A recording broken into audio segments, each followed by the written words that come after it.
everybody. Finally, for the sanity of this entire group of podcasters, this is the last aquatic horror that we're watching this summer. Are you sure? I'm pretty positive. Did you add something else in there? I'm considering my last one of the summer to be one more, but I think that we're getting too close to back to school. Well, I mean, back to school in normal times. So I think that we might need one more aquatic horror, but I'm not positive. Yeah, I'm looking at the list. I'm like, please don't do this to me, Scott. Oh, you don't love this? I did this to me. I know that I'm the asshole, but I'm ready. Okay, so we're talking about Deep Rising. 1998's Deep Rising. It was picked by Scott. We'll ask Scott why he watched it, but I have one question about this movie. Why did they think it needs to be an hour and 45 minutes long? I sure don't know. I'm just going to be honest. I fast forwarded through 25 minutes. It was an hour and 20 minutes for me. Well, so here's the good news, Brian. For some reason, whoever wrote this movie, which I used to love this movie, I still like it, but I don't love it anymore. But this movie is 75% third act. Like, they just flew through acts 1 and 2, and then it's an hour of we've got to get away from the monster. Yeah, and I maybe henchmen died. But when I fast forwarded through 25 minutes, all of the main characters were still standing. Cue Elton John. I'm still standing. So Scott, why did you pick Deep Rising? Famke Jannsen and the dude from Lord of Illusions back to back again. So this is our third Famke Jannsen movie in probably as many months. Can't remember when House on Haunted Hill came out, maybe April, but Famke Jackson.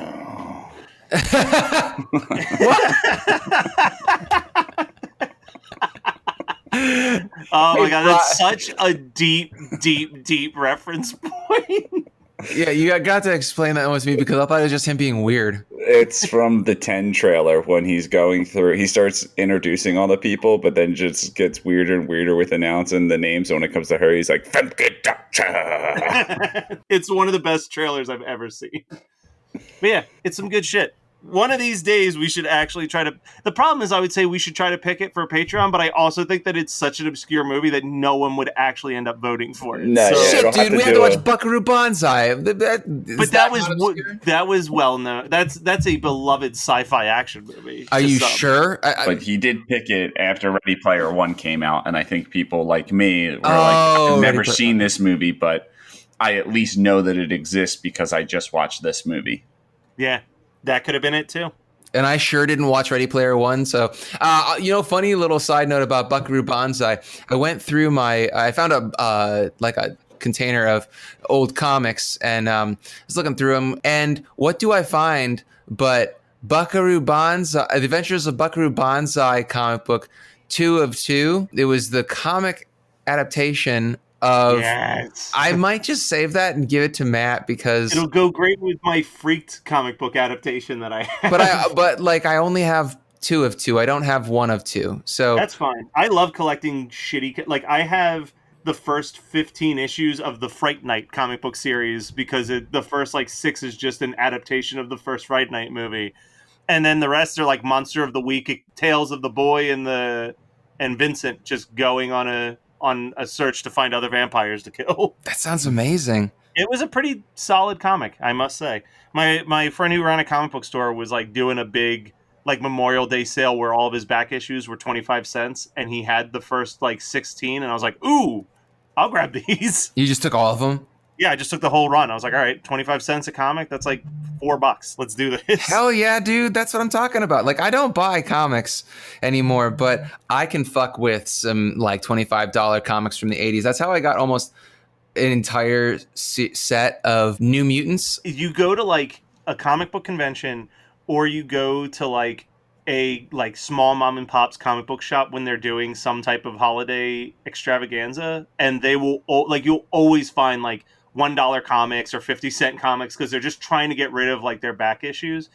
And it's great because you and I are kind of the kids who don't care that everyone hates the 90s run of Marvel comics. So to most comic book people, it's oh, these are worthless. But to you and I, it's this is my childhood. Yeah, and I just want to read the stories. I don't give a fuck about the idea of a comic being worth a lot of money is weird to me because comics are just, they're disposable entertainment. That's what they've always been. And I guess that's why like the ones that are still around and in good condition are collector's items, but they're meant to be read. It's almost 8 minutes in the episode and we've talked about comic books and the trailer for the 10. You can tell how excited we are to talk about Deep Rising. I'm excited to talk about Deep Rising. You went off on a tangent and I am like cat with a toy, you know, it's like I'm just flashing a light in the corner and you're like, ooh. Yeah. Right, so Deep Rising, beyond the Lord of Illusions connection, what else was driving you on this one? Well, it's just such an iconically bad movie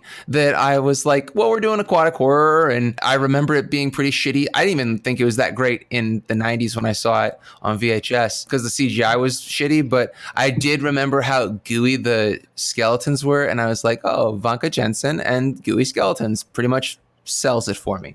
And I mean, the important thing to remember is 1998, I rented this pretty much as soon as it was available on VHS, which puts me at like 12, 13 years old, which is like the perfect age to be like, yo, Deep Rising's the shit. But I also remember like buying it, seeing it at like a yard sale and being like, oh man, Deep Rising, that was the shit. And watching it and being like, oh. Oh no, I was so wrong. It's like when we open up Zencastr, when you like reformat your computer like I did this week, it asks me what I want my input microphone to be, and then it says, remember this decision, ? And I'm like, remember this decision. And that's kind of the way Deep Rising is. I remember the biggest thing for me is thinking that, and I never wrote down his name because it was ridiculous, so I just refer to him as Comic Relief. But remember thinking that Comic Relief was so funny as a kid, and like now watching him, like he just yells. He's just like a bad Bobcat Goldthwait impression in the whole movie. Exactly. Did I catch you too, lip locking? Yeah, it's just like, oh my god, what is happening? He's literally a Sam Raimi character that doesn't realize he's not in a Sam Raimi movie. Yeah, I wrote down the Comic Relief in this movie is just very loud misfires. But yet he's probably the most memorable character in the whole movie because everyone else is just like generic pirate number one. They're not pirates, they're mercenaries. Whatever. Read a book. Better than Goosebumps.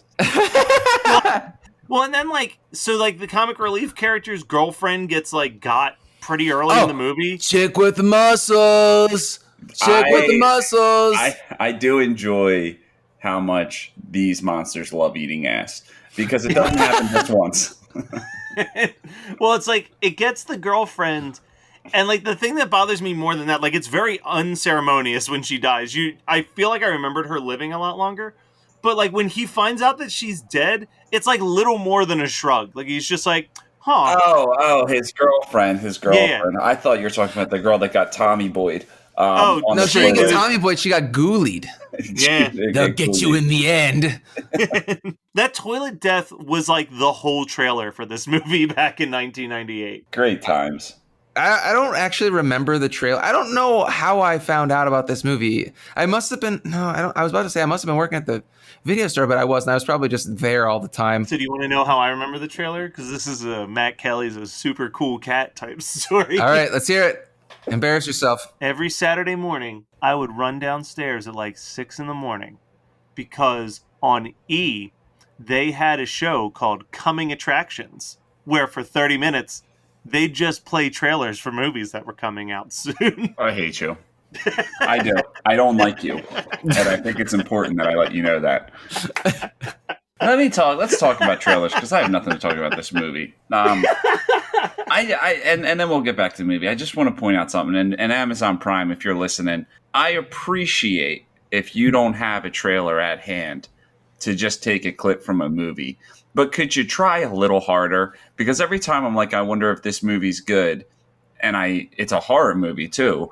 And I hit view trailer and it's just like a guy sipping a cup of coffee at the kitchen table. And his wife's like, long day. He's like, yep. What do you got to do?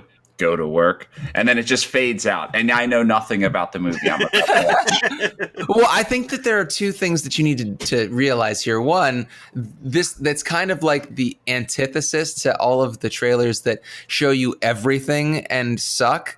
I mean, that's the way things used to be. I mean, before COVID. But now you got the antithesis, and you're like, oh, I don't want that. Yeah. Well, But also, your problem is that you're expecting quality anything from Amazon Prime. Do you know how many times you and I have been burnt by trying to watch a movie on Prime because it came up and looked kind of interesting? Yeah, that's true. And also, they follow our Trello.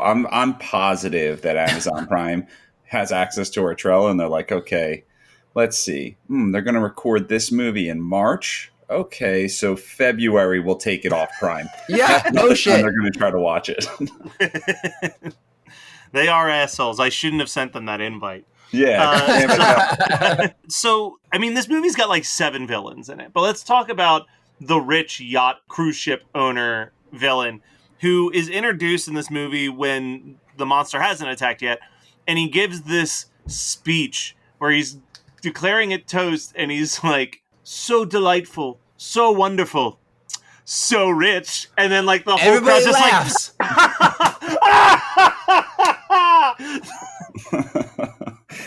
First of all, the Titanic, right? The Titanic, that could have been an insurance scam. I'm not saying it was, but I'm saying it could have been, and it would have been. Get out of here with your goddamn conspiracy theories. It's too early. I'm just saying it could have been, and that's a good one. Like, oh, you hit an iceberg, no questions asked. If you're trying to pull one over on the insurance, you don't think they're going to investigate torpedoes hitting your ship? They're not going to look any further into that and be like, oh, a classic case of shot down by torpedoes. Open and shut case, Johnson. Let's give them their money. That is the one thing that could happen to a ship that requires a deep investigation, I feel like. Well, he simply misjudged the market. His whole, this is one of those movies where, like, as they unveil more and more of, like, how did we get here? I'm like, this is ungodly stupid. Like, I am going to hire missionaries to torpedo my cruise ship. Mercenaries. Missionaries. No, they're trying to convert people to Judaism, right? God fucking damn it. But yeah, it's so layered, it's so complicated and so stupid simultaneously. So I got a question. So I watched this on the DVD that I bought at a yard sale many years ago. And one of the things that was happening on my DVD, and I'm curious if this was happening wherever you guys watched it, whenever there's like a human being standing next to a CGI monster, does the image quality just get saturated as fuck? Well, Brian and I watched it on YouTube. So it was basically watching pixels eat other pixels. Gotcha. Yeah, okay. Bad. So like the scene where like the comedic relief guy is standing there and like you see the giant tentacle kind of like swoop down behind him. Yeah. Like the picture quality goes from very clear to like a weird yellow tint and like really grainy on my DVD, as if like it wasn't rendered. I think that they probably didn't have computers. Well, they didn't have enough money to get computers strong enough to render correctly, because, and that's the worst thing about this movie, is that they really, oh God, this is a terrible pun. I didn't even mean to say it, but I'm going to say it anyway. They bit off more than they could chew. They did. But it's one of those things where you look at it and you wonder, like, I can't help but watch this and wonder, would they have been better off? Because 1998 is not cheap CGI era to me. Like, well, you can make the CGI, but then rendering it is the more expensive part, because you have to use very, very, very powerful computers. Yeah, I'm just wondering if it would have been beneficial to them financially to have just gone practical effects for as much of the monsters they could. They did practical effects for that one hallway where it's just like literally littered with body or with skeletons, goo, and gore. No, 100%. Like, that's practical. Good, I don't know who their practical effects team was. I didn't even look it up because I didn't care that much. But whoever did it was very competent. And I don't understand why they... You couldn't hire that guy to make a couple tentacles? Like, if you wanted, like, the final monster to be CGI because it would be, like, too big of an undertaking, I get it. But, like, most of this movie's just, like, a tentacle moving around. You could make one tentacle and use it for every single scene. This movie is just literally a water version of The Thing, 1982. And The Thing, because there's literally a part where the guy from League of Extraordinary Gentlemen, who's Dr. Jekyll, he shoots the tentacle and it goes up the fire flue or whatever in the kitchen. that's literally that happens in the thing. They could have easily made a tentacle. Yeah. Well, I will say the coolest scene in the movie, it's kind of the movie that I think most of us always remember who grew up watching it, is when you first see those tentacles and they shoot the tentacle open and the like half digested body drops out and is walking around. Yeah. I mean, that's the only point where any of the CGI looks semi decent, but it's probably because it looks like it's part practical, part CGI, like to enhance the practical, which is, as we've discussed, the best way to use CGI. Using CGI to enhance and make a practical more lifelike is always better than just deciding that the entire monster should be built in a computer and call it a day. And that scene has always been like, even when I was watching this and I was like, man, this movie's not as good as I remember. Like that scene happened, I was like, all right, that's pretty good. I feel like you said there. Dope. You were like, that's pretty dope. That's dope. That's dope. That's dank. Thank. Badass right there. That is badass. Yeah. I love it. It's fucking badass. Yeah. But yeah, the movie ebbs and flows for a generous review of it. A couple things. I really want to give kudos to them because they don't even show any of the tentacles until the 55-minute mark. That said, that might be to its detriment because it's an hour and 40 minutes long. Yeah. But then also, these fuckers would be so deaf from shooting all of their like automatic, like handheld Gatling guns. That old container. I hope that they had. You know how Star Wars was called, like A New Hope was called Blue Harvest. That was the working title because they didn't want anybody to know what it actually was. I imagine that this movie's working title was what? A Steve Austin story. So, I got nothing. Well, I got nothing. Well, here are a couple things that really bother me about the creature, because I love the concept of the creature, but I hate the architect, whatever the fuck he was, the guy that made the ship and was like, I misjudged the market.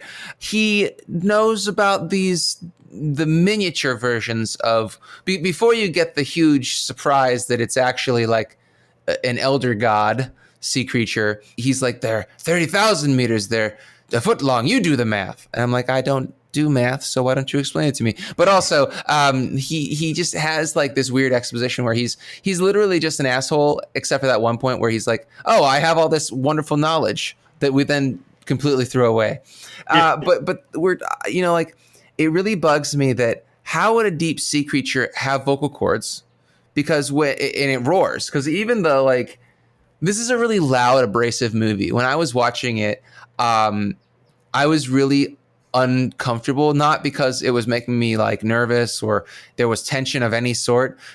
It was literally just because everybody's yelling, there's a fuck ton of gunfire, and then every time you see one of the tentacles, it's screeching at you like a lion. And then when you see the big monster, it's screeching at you like a big lion. And that makes no sense, because why would a deep sea creature have vocal cords, especially vocal cords on every one of its fingers? And then why would it also have eyes that would work if it lives in the basically like the abyssal area of the sea where no light can make it there? Because that's the implication, is that it's so far down in the sea that it's that big. But also, what the fuck is it eating to get that big? And how would it know to eat humans? There's so many questions that are not answered. But the bigger question with all these really unrealistic evolutionary traits of the sea creature, how in the fuck would a sea creature come up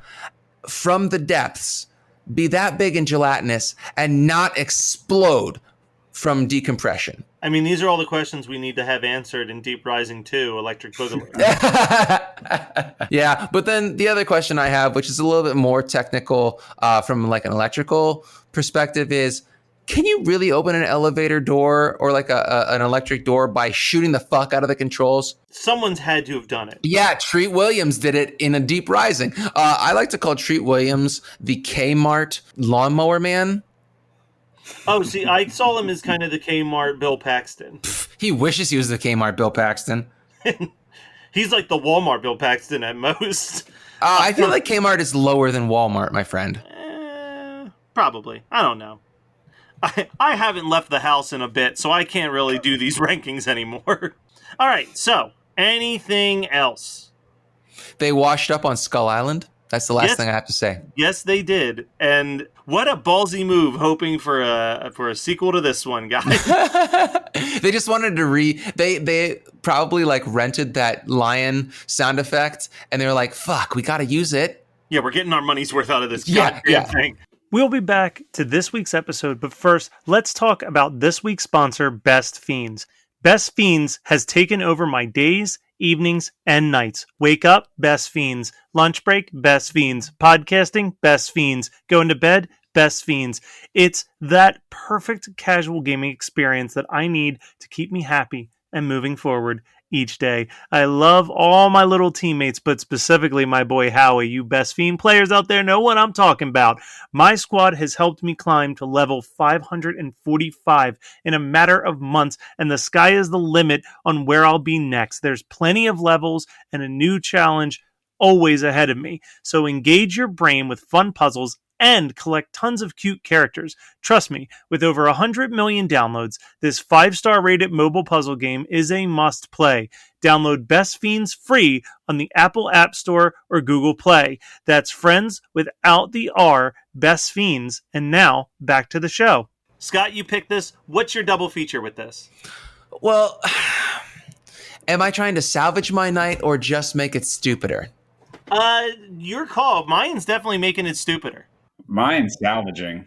Well, okay, then I have one for both of you. And I don't think either of you are going to take them. So if I was Matt, I would I would double feature this. I would follow up with Phantoms.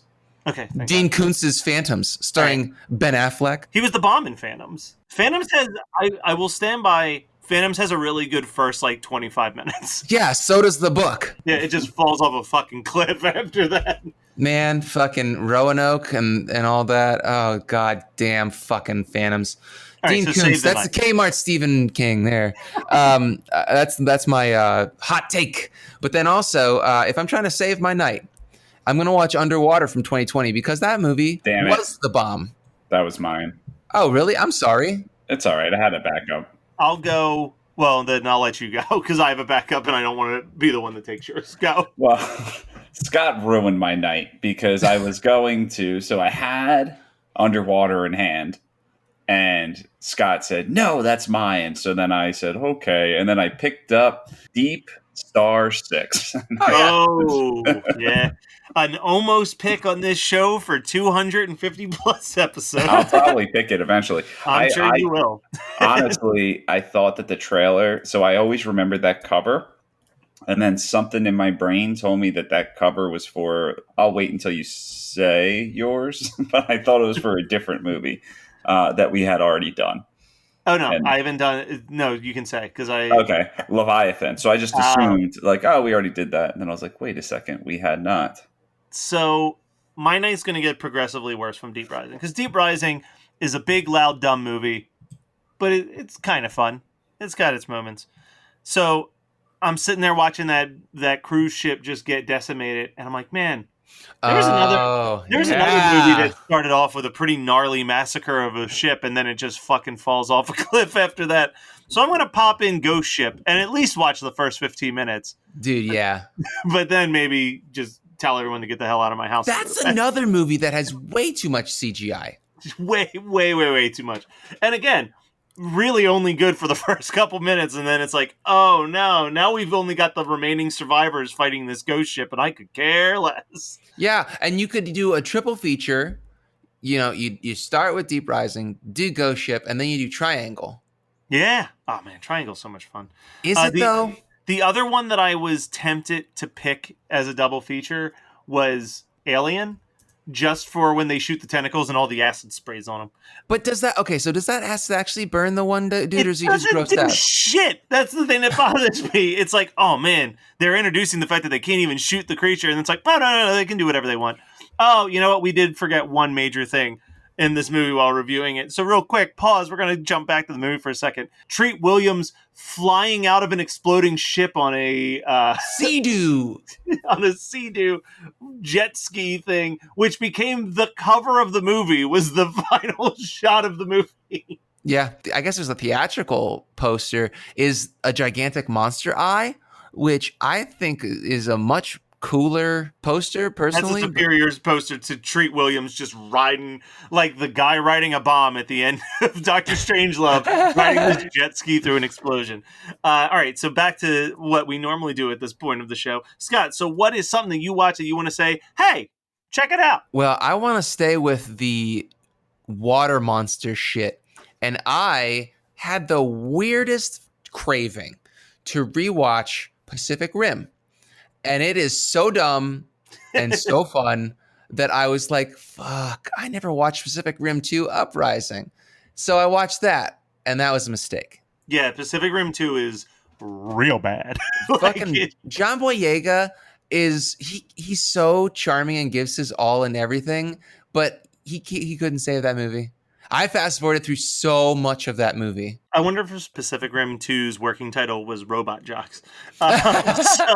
So for me, I watched a newer show that's on Netflix that I really, really liked.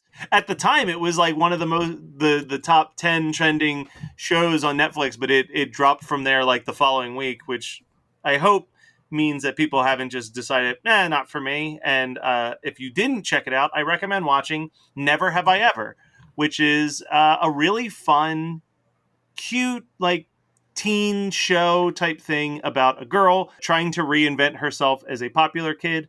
But it's very funny. It's very charming. It was a nice way to kill an afternoon, but I highly, highly recommend giving it a shot. Weird. I didn't watch many things, but I did watch. I said I needed to decompress yesterday, so I popped on Citizen Kane. I don't know why. And that's really like the only thing I've watched this week because I've been traveling so much. And I don't think I need to say much about Citizen Kane. I think people know it's a good movie. You know, it's kind of known for being a good movie, and it was fun. It was a nice little 2 hours. You're also forgetting the more important thing you watched, which really shook you to your core. The theme for Malcolm in the Middle. Dude, I was like, I am such a poser. Every video I have ever edited has just been the theme to Malcolm in the Middle. And I am embarrassed to admit that. But the thing, so Wizard Behind the Curtain, he messages us that yesterday, and I'm like, explain. And so he sends because I never watched Malcolm in the Middle. I knew the You're Not the Boss of Me Now song, but I'd never watched the actual intro. And it's just like, I think Brian's words in the message were, I thought that I was ripping off Rob Zombie and all of my video work. No, it's Malcolm in the Middle. And I'm like, please explain. It literally is. There's like explosions and quick cuts and the way the glitch. Yes, and the color, however you do. I don't know the terminology, but man, it was so spot on. And it's probably been a long time since I said this, but no one burns a Kelly like a Kelly. So self-burn. Ooh, self-burn. Ooh, the worst kind. All right, so that was Deep Rising, as picked by Scott from 1998. And next week, we're still hanging out in the 90s, but we're going sequel, baby. We're doing the follow-up to one of the most beloved movies that we've covered on this show. We had a blast watching part 2 of this movie. Now, because of me, we're going to watch part 3. And tune in. So... we'll be back next week.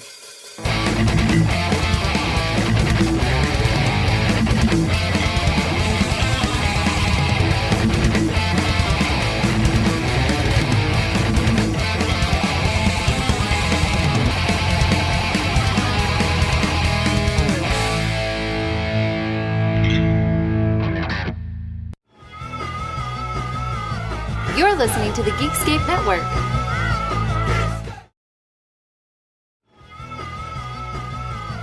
You're listening to the Geekscape Network.